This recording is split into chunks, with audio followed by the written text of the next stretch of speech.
Halo anak-anak, Assalamualaikum warahmatullahi wabarakatuh. Apa kabar semuanya? Semoga kita semua dalam keadaan sehat walafiat.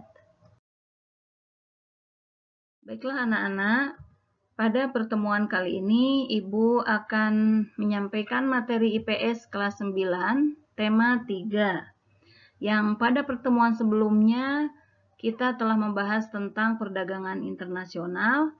Sekarang kita akan membahas tentang mengembangkan ekonomi kreatif berdasarkan potensi wilayah untuk meningkatkan kesejahteraan masyarakat. Adapun tujuan pembelajaran yang akan kita harapkan pada pertemuan kali ini yaitu 1. Menjelaskan konsep ekonomi kreatif dengan tepat. 2. Menjelaskan ciri-ciri ekonomi kreatif secara rinci. 3. Mengidentifikasi subsektor ekonomi kreatif dengan tepat. 4. Menganalisis upaya meningkatkan ekonomi kreatif di Indonesia dengan tepat. 5. Membuat laporan analisis mengembangkan ekonomi kreatif berdasarkan potensi wilayah untuk meningkatkan kesejahteraan masyarakat. Nah, adapun untuk penguatan karakter, pada pertemuan kali ini kita diharapkan untuk senantiasa bersyukur kepada Allah Subhanahu wa Ta'ala dan memiliki sikap jujur, kerjasama, percaya diri, bertanggung jawab. Nah, anak-anak, sekarang apa yang dimaksud dengan ekonomi kreatif? Apa yang dimaksud dengan ekonomi kreatif? Bahas tentang ekonomi kreatif, mari kita amati gambar berikut ini. Nah, ini gambar apa? Ayo, ini gambar apa? Ini juga. Ini. Dan ini. Ini adalah gambar-gambar yang menunjukkan salah satu di antara ekonomi kreatif, kegiatan-kegiatan dalam ekonomi kreatif. Misalnya di sini ada kerajinan. Kerajinan ini ada yang terbuat dari alam, ya, dari rotan misalnya, kemudian dari kulit dan lain-lain. Kemudian ini kerajinan membatik. Kemudian ini adalah di bidang seni dan ini sama juga seni pertunjukan. Nah, ini adalah contoh-contoh tentang kegiatan ekonomi kreatif. Nah, jadi apa yang dimaksud dengan konsep ekonomi kreatif? Ya, apa yang dimaksud dengan konsep ekonomi kreatif? Konsep ekonomi kreatif yaitu suatu konsep perekonomian di era ekonomi baru yang mengintensifkan informasi dan kreativitas dengan mengedepankan ide dan pengetahuan dari sumber daya manusia sebagai faktor produksi yang paling utama.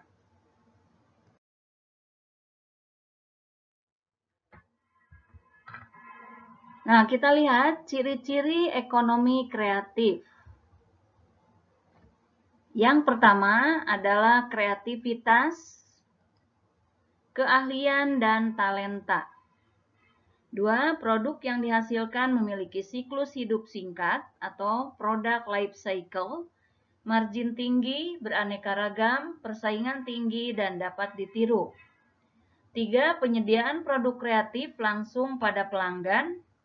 4. Kerjasama yang baik antara berbagai pihak yang berperan dalam industri kreatif, intelektual, dunia usaha, atau pemerintah. 5.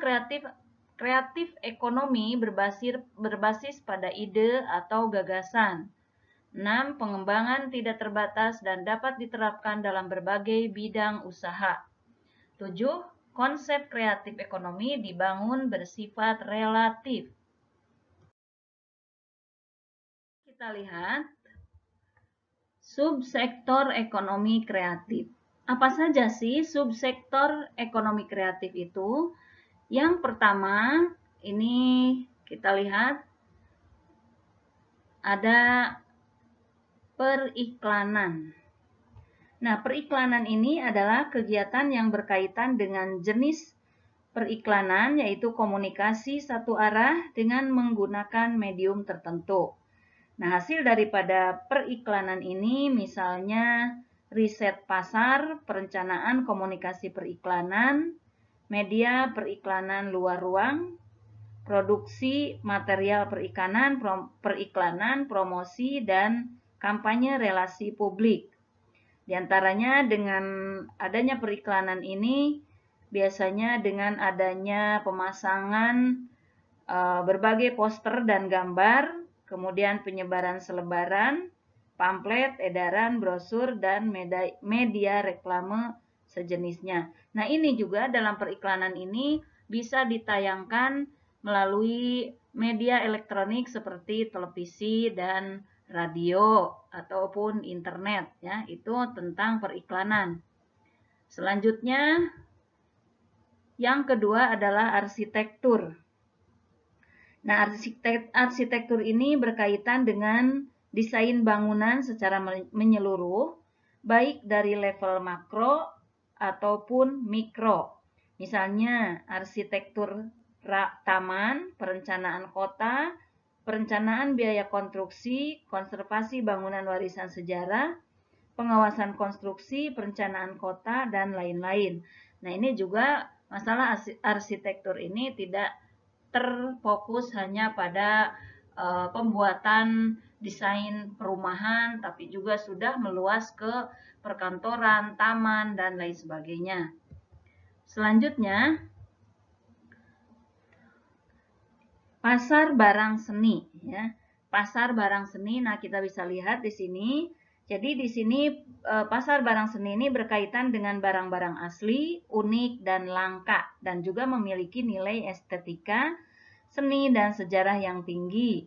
Biasanya ini pasar barang seni ini dilakukan dengan melalui lelang, galeri, toko, pasar swalayan, dan internet. Selanjutnya, kerajinan, ya.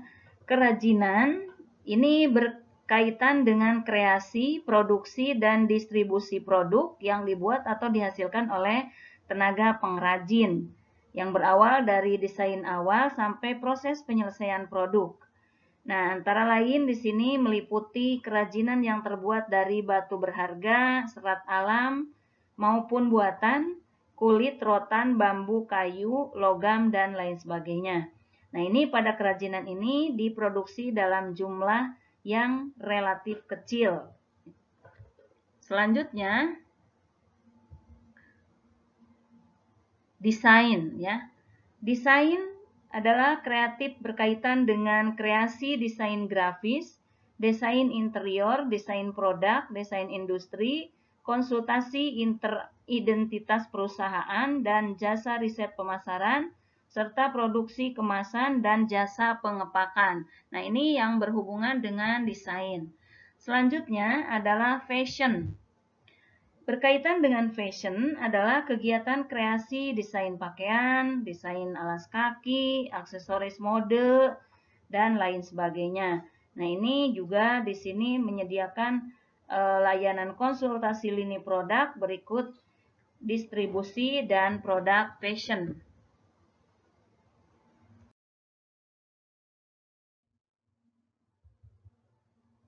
Selanjutnya, video, film, dan fotografi. Nah, berkaitan dengan kegiatan ini adalah kreasi produksi film, video, dan jasa fotografi, serta distribusi rekaman video dan film. Yang termasuk di dalamnya penulisan skrip, dubbing film, sinematografi, sinetron, dan eksibisi atau festival film. Selanjutnya adalah permainan interaktif atau game, ya. Kegiatan ini berkaitan dengan kreasi, produksi, dan distribusi permainan komputer dan video yang bersifat hiburan, ketangkasan, dan edukasi. Nah, subsektor permainan interaktif ini bukan hanya didominasi sebagai hiburan semata, tetapi juga sebagai alat bantu pelajaran dan edukasi.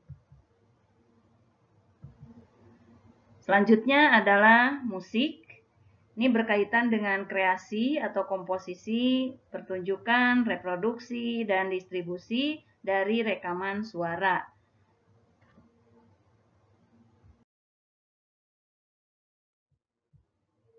Selanjutnya, seni pertunjukan atau showbiz. Kegiatan seni pertunjukan ini berkaitan dengan usaha pengembangan konten, produksi pertunjukan, misalnya pertunjukan wayang, balet, tarian tradisional, tarian kontemporer, drama, musik tradisional, musik teater, opera, dan termasuk musik etnik, desain, dan pembuatan busana pertunjukan, tata panggung, dan tata pencahayaan. Selanjutnya adalah penerbitan dan percetakan. Ini untuk penerbitan dan percetakan ini berkaitan dengan penulisan konten dan penerbitan buku, jurnal, koran, majalah, tabloid, dan konten digital, serta kegiatan kantor berita dan pencari berita. Selanjutnya adalah layanan komputer dan piranti lunak atau software. Jadi dalam kegiatan ini berhubungan dengan pengembangan teknologi informasi, termasuk layanan jasa komputer, pengolahan data, pengembangan database, pengembangan piranti lunak, integrasi sistem, desain dan analisis sistem, desain arsitektur piranti lunak, desain prasarana piranti lunak dan piranti keras, serta desain portal termasuk juga perawatannya. Nah, selanjutnya adalah televisi dan radio. Ini berkaitan dengan usaha kreasi, produksi, dan pengemasan acara televisi. Di antaranya acara televisi itu biasanya terdiri dari games, kuis, reality show, infotainment, dan lain-lain. Juga adanya penyiaran dan transmisi konten acara televisi dan radio, termasuk juga kegiatan stasiun relay atau pemancar siaran radio dan televisi. Selanjutnya, riset dan pengembangan. Nah, dalam riset dan pengembangan ini berkaitan dengan usaha inovatif yang menawarkan penemuan ilmu dan teknologi, serta mengambil manfaat terapan dari ilmu dan teknologi guna perbaikan produk dan kreasi produk baru, proses baru, material baru, alat baru, metode baru, dan teknologi baru yang dapat memenuhi kebutuhan pasar.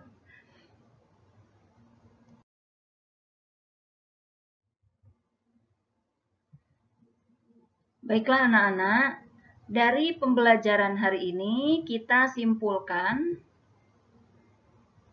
bahwa ekonomi kreatif adalah suatu konsep perekonomian di era ekonomi baru yang mengintensifkan informasi dan kreativitas dengan mengedepankan ide dan pengetahuan dari sumber daya manusia sebagai faktor produksi yang paling utama.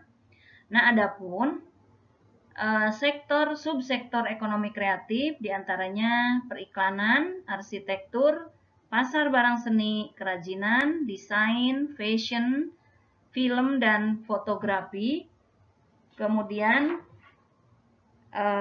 permainan interaktif, musik, seni pertunjukan, penerbitan dan percetakan, layanan komputer, televisi, dan radio, riset, dan pengembangan. Itu adalah kesimpulan dari pembelajaran kita hari ini. Selanjutnya adalah upaya meningkatkan ekonomi kreatif. Nah, bagaimana upaya untuk meningkatkan ekonomi kreatif di Indonesia?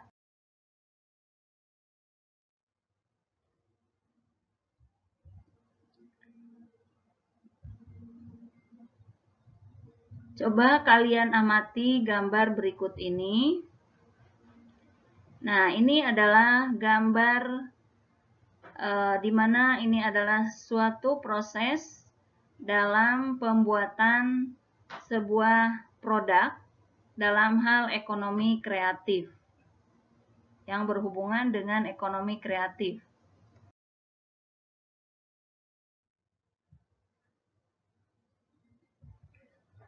Selanjutnya, apa yang harus kita lakukan untuk meningkatkan ekonomi kreatif di Indonesia?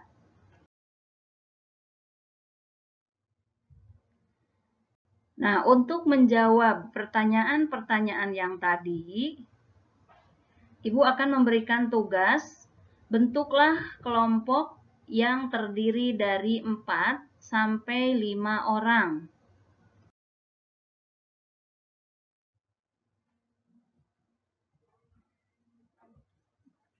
Selanjutnya, identifikasi masalah yang terdapat pada materi upaya meningkatkan ekonomi kreatif di Indonesia dan carilah hipotesisnya atau jawaban sementaranya. Kemudian, cari informasi sebanyak mungkin yang relevan untuk membuktikan benar atau tidaknya hipotesis dengan membaca literatur atau mencari bahan lewat internet.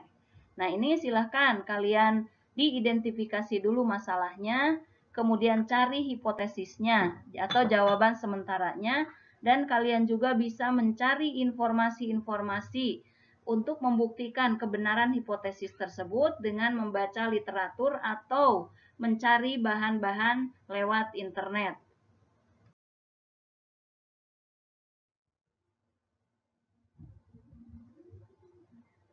Langkah selanjutnya adalah lakukan diskusi dalam kelompok untuk mengolah data dan informasi yang telah diperoleh.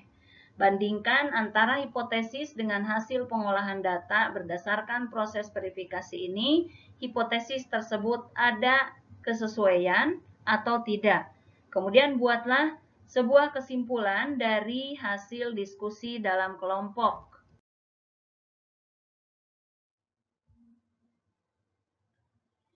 Setelah kalian berdiskusi, selesai mendiskusikan masalahnya, lalu presentasikan hasil diskusi kalian. Dan untuk mempresentasikan hasil diskusi ini, Ibu akan memberikan waktu pada pertemuan yang akan datang, ya. Jadi silahkan kalian diskusikan masalah-masalah yang tadi, kemudian siapkan untuk dipresentasikan dalam bentuk PowerPoint. Untuk pertemuan kali ini, Ibu cukupkan sampai di sini. Semoga apa yang Ibu jelaskan dapat menambah wawasan kalian tentang apa yang dimaksud dengan ekonomi kreatif dan apa saja yang termasuk pada sub-sub ekonomi kreatif. Ibu ucapkan terima kasih atas perhatiannya dan mohon maaf atas segala kekurangan. Wassalamualaikum warahmatullahi wabarakatuh.